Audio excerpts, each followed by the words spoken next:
Geschichte von der verbotenen Liebe von Linda Weidmann. Kapitel 12. Und das letzte Mal bei Verbotene Liebe. Hey! Was soll das? Lass mich raus! Los, Arlecchino, nimm sie mit und bring sie heim! Papa, was ist?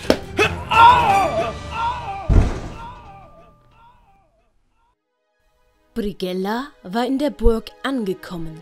Zu seiner Überraschung stand das Tor offen und es schien niemand da zu sein.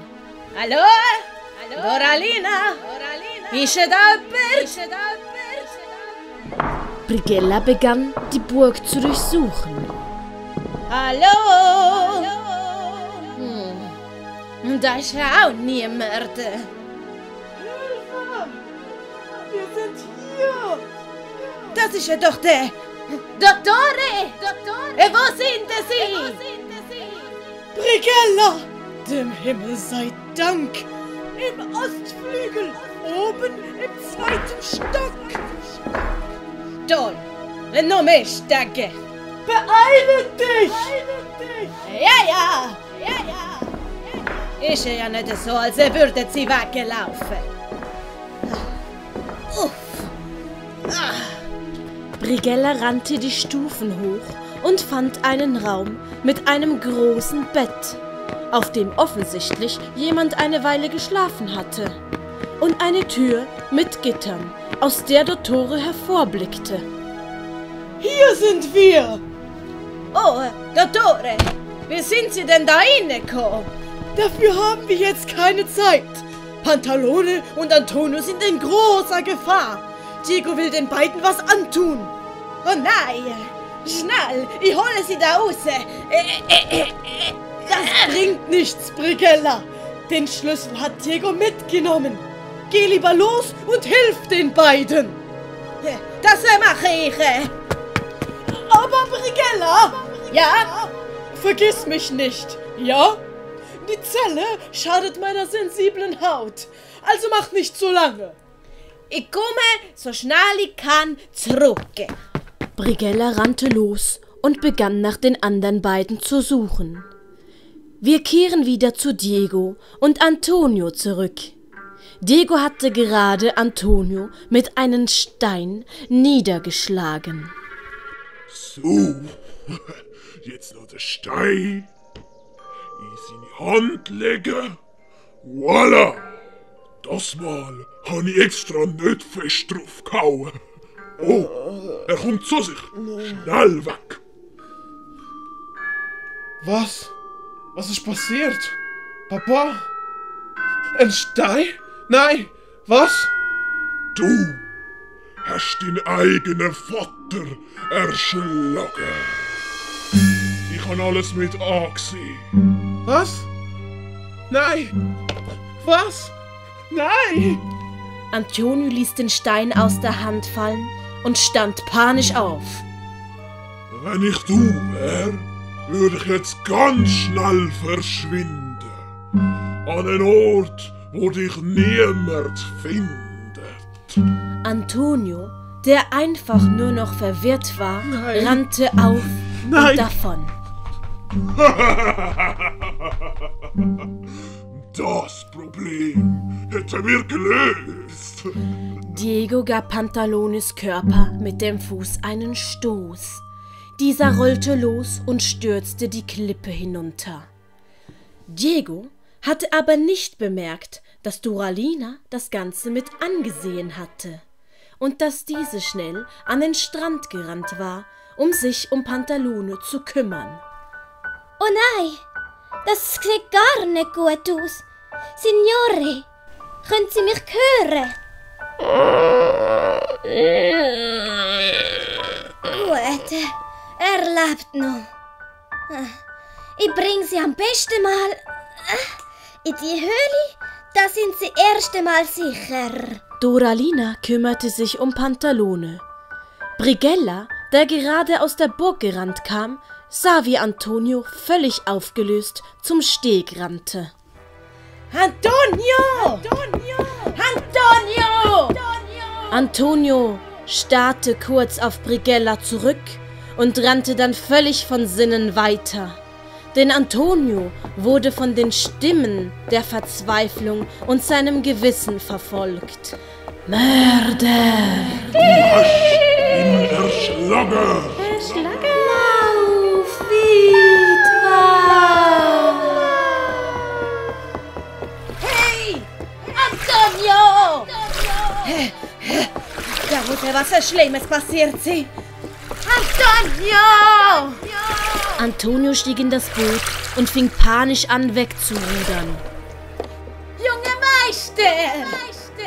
Wart! Antonio! Oh je! Jetzt muss ja nur schwimmen. Hoppa! Brighella sprang Antonio hinterher ins Meer und begann ihm nachzuschwimmen. Dies zog er 20 Minuten lang durch. Antonio! Wart! Ah! Ein Strudel! Antonio!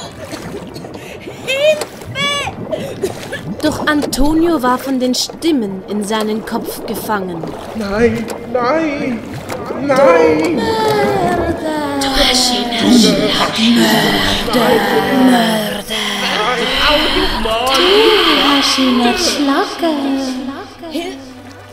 Hilfe! Plötzlich wachte Antonio aus seiner Starre auf und hörte Brighellas Hilferuf. Im letzten Moment holte Antonio Brighella aus dem Strudel ins Boot. Brighella, alles in Ordnung? Oh Mann, jetzt hatte ich schon wieder den Schnupfen. Es tut mir leid. Schon gut. Nichts ist gut. Ich lebe ja noch. Alles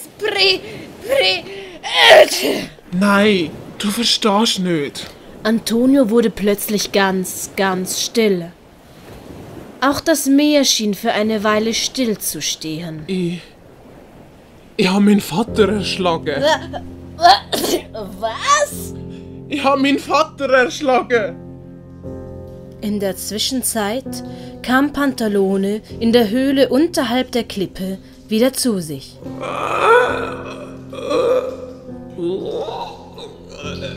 Bleiben Sie liegen.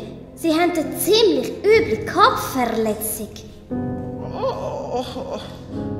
Bin ich im Himmel? Da hockt der Engel neben mir. Sie sind definitiv am Antonio sein Vater. Du, Ralina? Ja, das bin ich. Ich habe sie den ganzen Weg zur Höhle getragen, nachdem sie den Diego abgeschupft hat. Oh. Die Lage ist ernst, Signore Pantalone. Der Diego hat ihrem Sohn eingeredet, dass er sie erschlagen hätte. Nein. Aber zuerst schaue ich, dass sie etwas für ihren Husten auftreiben. Das kann schön sein, Doralina. Diego! Nein! Bitte! Lassen Sie mich los! Lass sie in Ruhe. Nur du für dich selber, alter Sack. Doralina macht jetzt eine schöne Bootsfahrt. Nein! Bitte nicht! Diego zerrte Doralina zum Steg. Dort stand ein kleines Ruderboot, in dem Sergente wie ein kleines Bündel zusammengeschnürt war. Diego band Doralinas Arme zusammen. Hättest du auf mich gelassen und brav in der Burg gewartet, wär's nicht so weit gekommen. Nein, bitte nicht! Ab ins Boot mit dir! Diego warf Doralina neben Sergente ins Boot. Und da erklang auch schon der erste Donner. Perfektes Wetter für eine Schiffsfahrt. Signore! Bitte! Machen Sie das nicht! Bitte! Bitte! Bitte! Ciao! Auf Wiedersehen! Diego gab dem Boot einen Stoß und es trieb langsam in das stürmische Meer hinaus. Nein! Hilfe!